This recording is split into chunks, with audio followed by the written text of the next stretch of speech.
Good evening. My name is Tim Hargrave. It's Hargrave.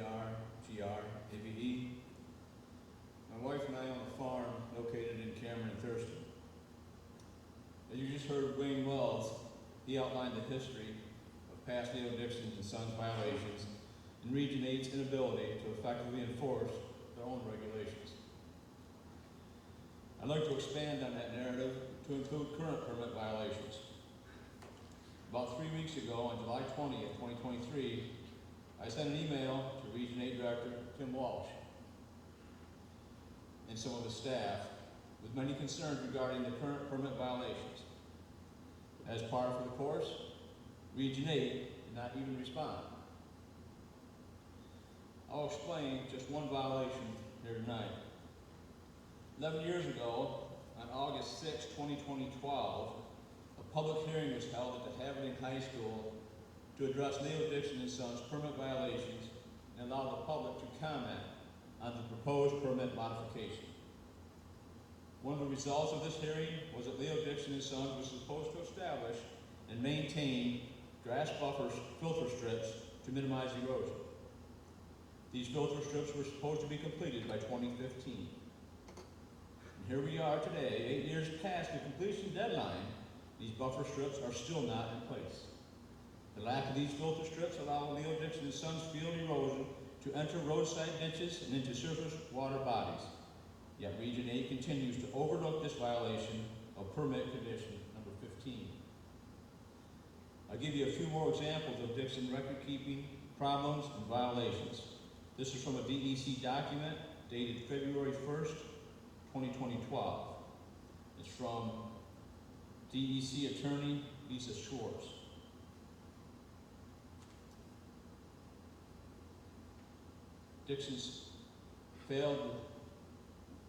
Failure of Dixon's to keep adequate records. Dixon's failed to maintain records. Dixon's land applied waste too close to a drainage swale on the property line. Dixon's allowed land application of waste on unpermitted, unregistered fields. Last but not least, Dixon's land applied waste too close to a potable well. This is from 2012. This establishes a pattern. We got another document here dated just recently from August 16, 2022, from DEC Environmental Engineer Mackenzie Osipium. Dixon's facility failed to submit weekly spread reports as required by Special Condition number 23 of the current permit. Dixon's facility failed to pay the DEC in full for the 2022 on-site monitor fee. On April 19th and May 3rd of 2022, Dixon's facility received sludge from the town of Groton, which is not an approved waste source. I'll step back in time a little bit. Going all the way back to 1993, New York State DEC Commissioner Thomas Jorling referenced Leo Dixon and Sons compliance history. And continuing until today, Leo Dixon and Sons have a well-established history of permit violations. And yet, Region 8 seems intent to bend over backwards to accommodate Leo Dixon and Sons permit modification request with little to no regard to this non-compliance history or to the impacts on the local people. This is especially concerning because of the farmland PFAS contamination problems in Maine, which Sally has attributed to paper mill waste, and some of it may be that, but Michigan has problems that's not related to paper mill waste. So because of the PFAS contamination problems in Maine and Michigan, Region 8 must enlist New York State's land-grant Cornell University to perform soil sampling adhering to Cornell established protocols and test each and every field as listed on their permit, no matter how small, for the most common PFAS chemicals. For Region 8 to continue to rely on Leo Dixon and Sons data or Casella data when making decisions that impact the people in this area will only reinforce our view of Region 8's incompetent oversight abilities. Leading up to that August 2012 meeting, ECO Tom Pleitch was investigating a report of contamination of a local Mennonite farmer's well. During his investigation, ECO Flights asked Phil Dixon, he says, how do you determine field boundaries when spreading sludge? Phil Dixon responded, and this is a quote direct from ECO's incident report. Phil Dixon says, we just take a wild-ass guess for the field boundaries. So, DEC's mission statement, Tim, is to conserve, improve, and protect New York's natural resources and environment, and to prevent, abate, and control water, land, and air pollution in order to enhance the health, safety, and welfare of the people of the state of New York and their overall economic and social well-being. How about you, Tim? Are you going to do what's right and hold up New York State's DEC mission statement? And Article 1, Section 19 of the New York State Constitution, and err on the side of caution and put the people, the health of the local people, as a #1 priority? Or, Tim, are you going to continue Region 8's history of pandering to corporate interests by taking a cue from Phil Dixon's playbook and take a wild-ass guess regarding the PFAS levels in Dixon's fields? You don't know the PFAS levels. The decision is all yours, Tim. You can be a hero and do what's right, or continue to allow Region 8 to bury its head in the sand. I would suggest Cornell soil sampling. For the record, I fully support a local law banning sludge in Thurston and Cameron.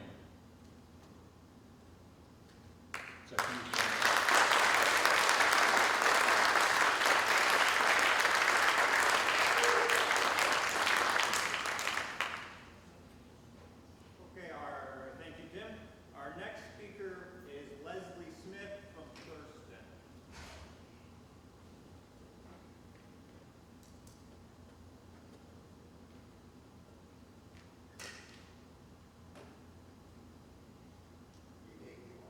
Don't take your time.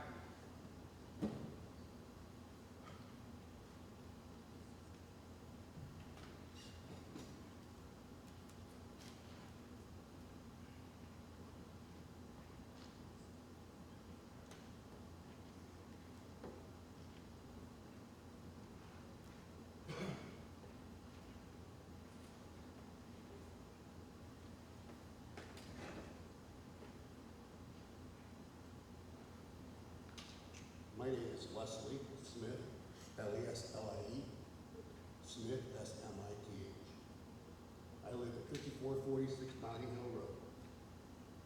I live about as far as the parking lot we park in from Dixon's sewage treatment plant.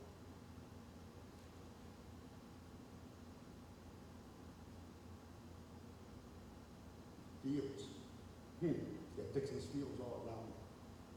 My PFAS count, 18.1 or 9, something like that. Way above the limit.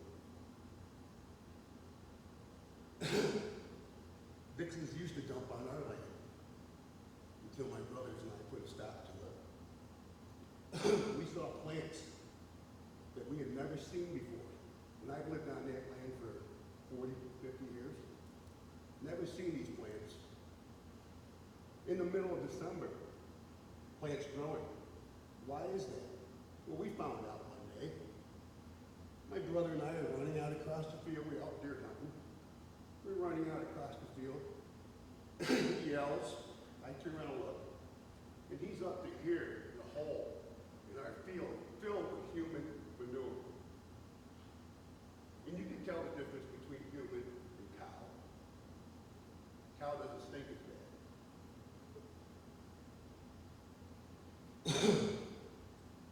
DEC didn't want to hear about it. One day I went down to my hunting stand, went to get in it, and I looked at my creek, which was covered in brown stuff. Every rock had this brown stuff on it. Actually, I was down there repairing my tree stand. Push it a little bit, kind of browns the water up. Now you stir it up and it stunk. DEC wouldn't drink out of the creek when I offered him a glass of water. Nothing wrong with the water. My well, when I was a kid, is pure. Is the best best water you can drink. Now you can't stand to smell it. You can't stand to fill a glass up and look at it even. I put in a pond. Should I swim in it? Should I allow my kids, my grandkids to swim in it? Should I allow my dogs to swim in it?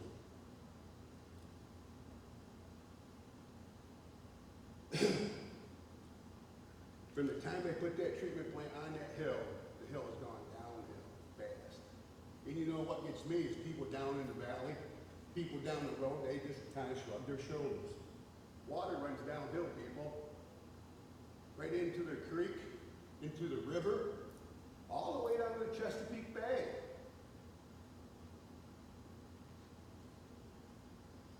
Traffic on our road. Man. Semis running up and down that road to the point where they lose control. They're going to wipe out, other people. And Dixons have always been good about that. I've always gone to and talked to them about it, and they've made their drivers slow down. But now we got drivers, I don't know who the hell they are. They're from farms across the state somewhere.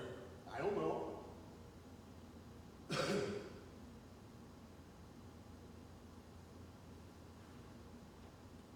I'm very disappointed in Phil, and I guess that's one of my big problems. And I could stand up here and rattle on for another minute, but it wouldn't do any good because I'm just so ticked off about the whole deal. I don't know what the answer is.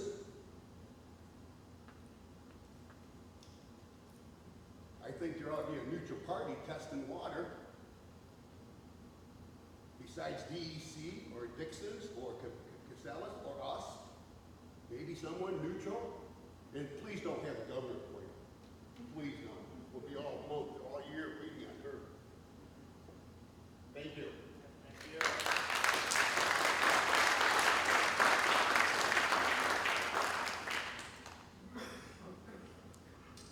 Okay, our next speaker is Lisa Hargrave from Cameron.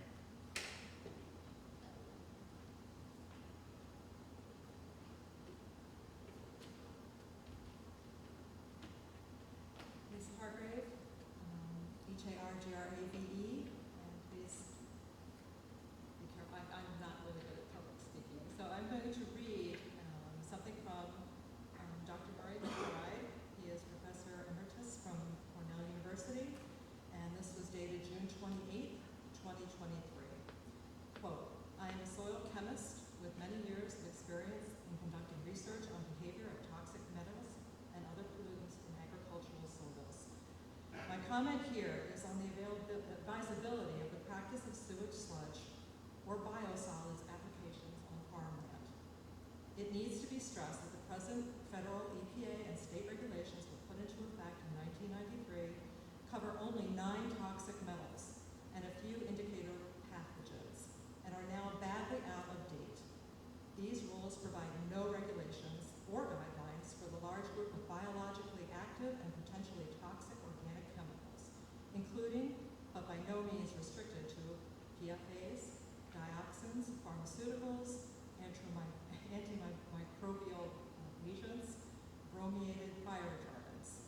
All of these chemicals, and many more, are present in sludges and biosolids generated by municipal sewage treatment plants, as demonstrated, for example, by the U.S. EPA 2006 to 2007 Targeted National Sewage Sludge Survey. The problem is further complicated by the fact that the contaminants of concern in sludges are a moving target. Regulations established in 1993 have not adjusted to this fact. Many of the contaminants of greatest concern today, most notably the PFA chemicals, were not known to be present in sludges at that time the rules were developed.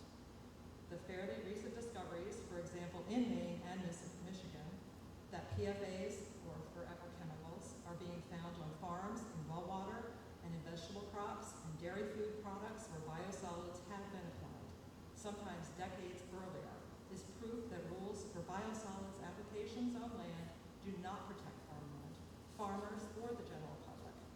Instead, farmland application provides a direct pathway for contamination of food crops, meat, and dairy products with persistent organic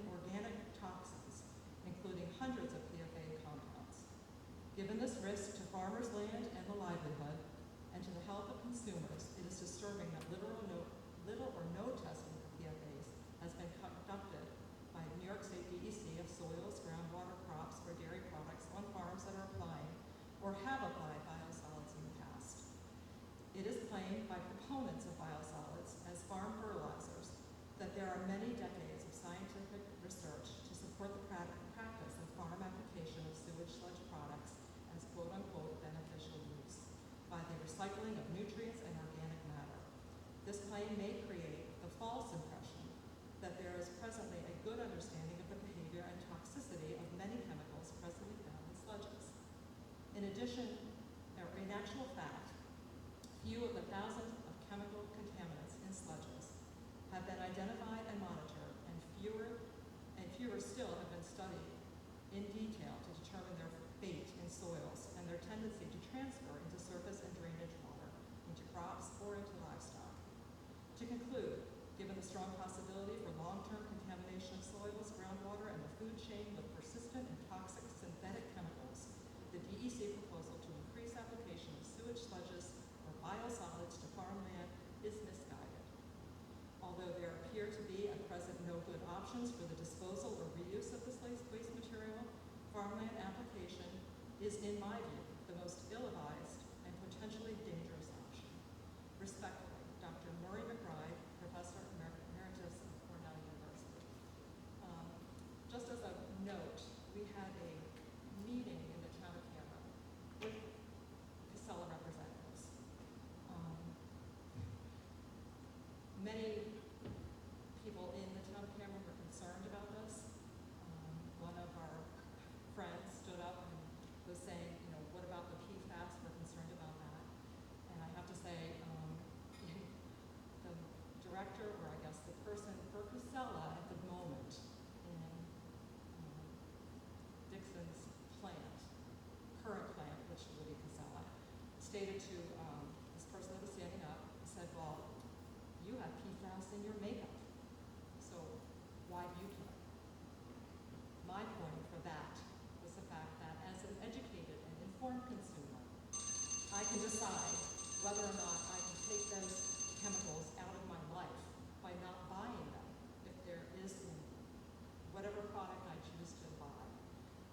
By the biosolids application and the PFAS on our fields above our house, as it seeps into our groundwater, as my husband hunts the game that's up there, we don't have the choice to take that out of our life.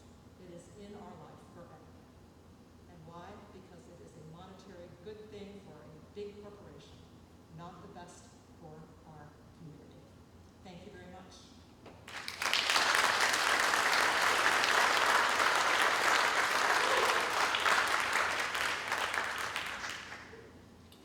Thank you. Our next speaker is Eva Turner from Cameron.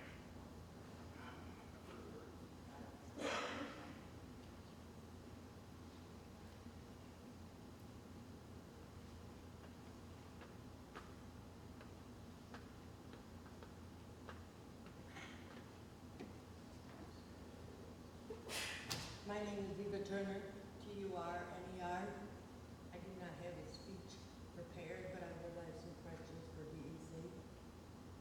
You're from Albany, and what you said up here about being safe in Maine, I'm sure that they told them that that was safe. So should we believe you? This is Albany who's talking to us. How about Michigan? Michigan was told that the biosolids was safe. What happened in Michigan? They wound up killing their cows. Do you know that this stuff grows, it comes up in the plants, in the food product? How do you know you're not eating bread coming from this corn? How do you know? Do we know where it's going? Do we know where the meat's going? Do we know where the milk's going? And Albany is going to tell us this is safe? Do you believe Albany? I don't, I'm sorry.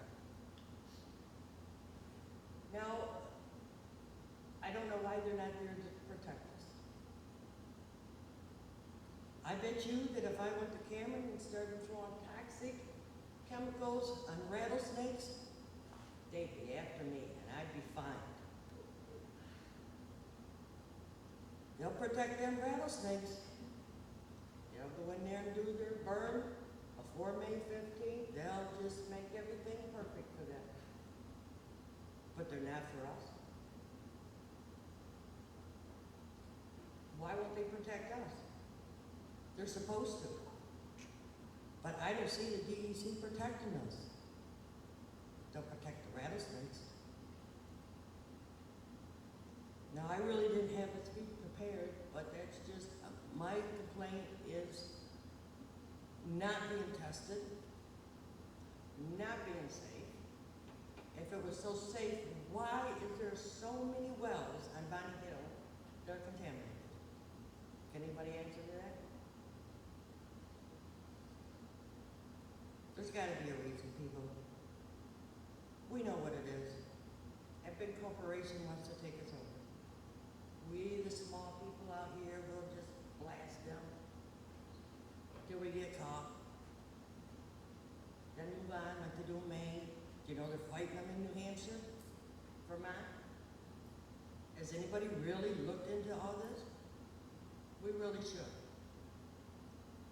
And I would hope that my life would be more precious than the rattlesnakes. Thank you.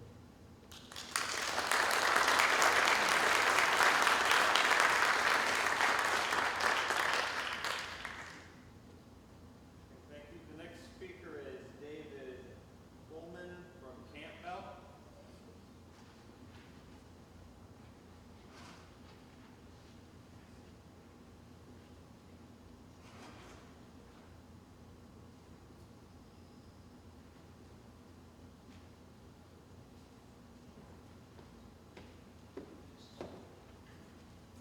Hey, Mr. Secretary said everything that needs to be said. Back to your policy. My name is Dave Fulmer, last name is F-O-L-M-E-R. I'd like to know why we're here. I mean, shouldn't have this type of thing been spoken of and debated about with the communities before they start to pile New York City sludge into our ground? I'm totally dissatisfied with all of you people representing the state, DEC. You're not watching out for people. This is ridiculous. You don't spread crap without making sure everybody is on board with it. What kind of community, what kind of state what kind of government do we have now? Just like they do with the federal government, let's put a policy out there, let's sign it.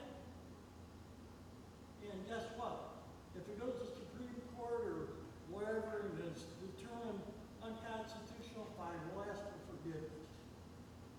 Same thing holds true here.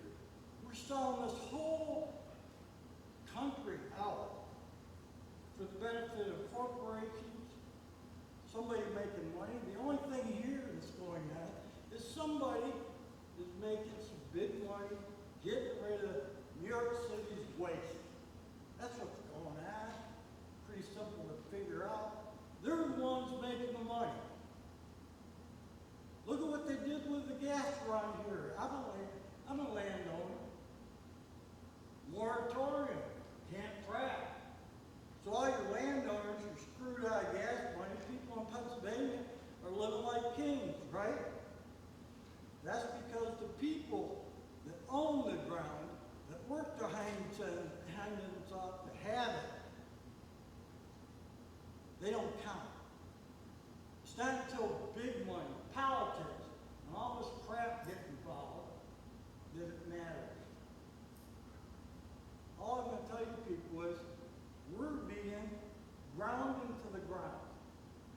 Your dollar's devaluated to the point where you're going to pay $50 to get a couple of loaves of bread and milk